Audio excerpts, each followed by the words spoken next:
Hello, I'm going to give a demo by using multiple kinects to cooperate together and generate an arbitrary view in the 3D world in real time. Firstly, let's take a quick look of the hardware setting.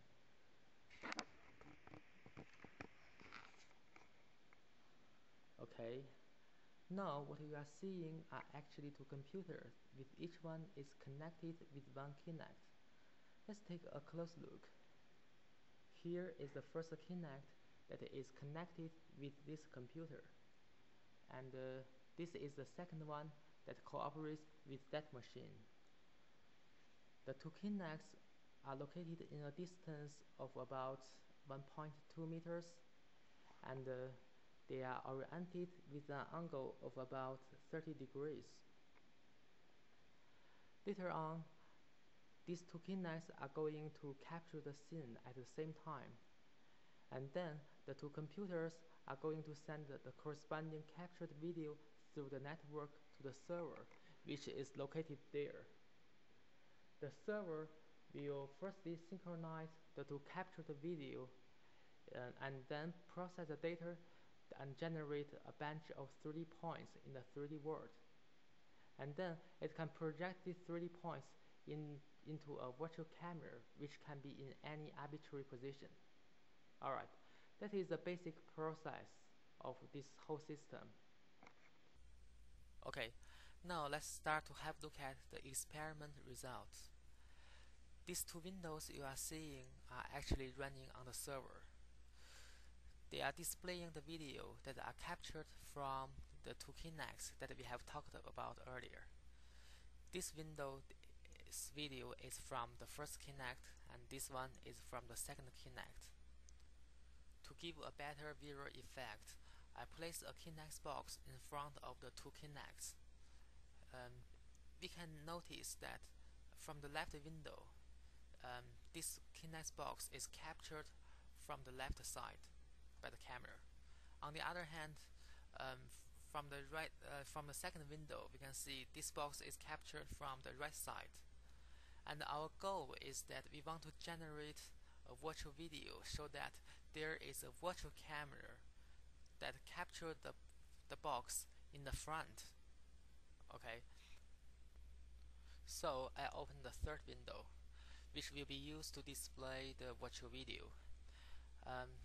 Let me illustrate the whole process step by step. Originally, this window is black. We assume that it has not received any data from the two kinects yet. And then after the server receives the first frame from the first kinect, it can generate a bunch of 3D point clouds based on the pixels information of this frame. And also, since we know the virtual camera's position and orientation, so based on these 3D point clouds, we can project them into the virtual camera. So we have the first result like this. We notice that there are always some black lines and small black dots on the image. This is because when we project the 3D points to the virtual image plane, there are always some gaps exist between the neighboring 3D points, so that causes so many small blank area. But this problem can be fixed by using interpolation. We can do it later. So right now let's just bear it for the moment. But we can easily find the difference between the original video and the virtual video. In the original video, you can see the box is captured from the left side. However, in the generated video, it seems that there's a virtual camera right in front of the box and capture the scene.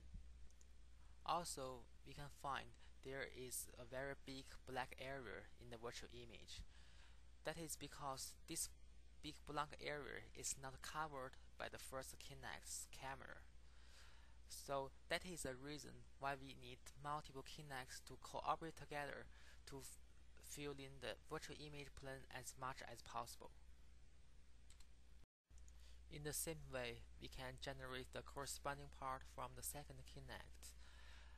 And and merge them together. It's like this. Okay, you notice more blank area has been filled. Of course, there are still some blank area left. That's why we need the third and the fourth kinect to fill in those areas. Okay, we are almost done. The last thing is to fill in the small gaps on the image, like the black lines. Here I use bilinear interpolation to do the job. The result looks like this. Okay, not too bad. So this virtual video is derived from the two videos on the top. You can see the big difference. And the top left one seems like the image is captured from the left side, and the top right one seems like the image is captured from the right side, and the virtual image seems like the camera is capturing the Kinect box in the front. Okay, this is a big difference. Oh, by the way, the generated virtual video seems flickering all the time. It seems not very stable. Actually, this is not a technical problem. This is because I think it's because the USB interface on the computers are pretty old. I believe this can definitely be resolved by buying new computers or updating the USB interface on the machine. Alright, okay, that's almost done. Thank you for your attention and watching the video. Bye.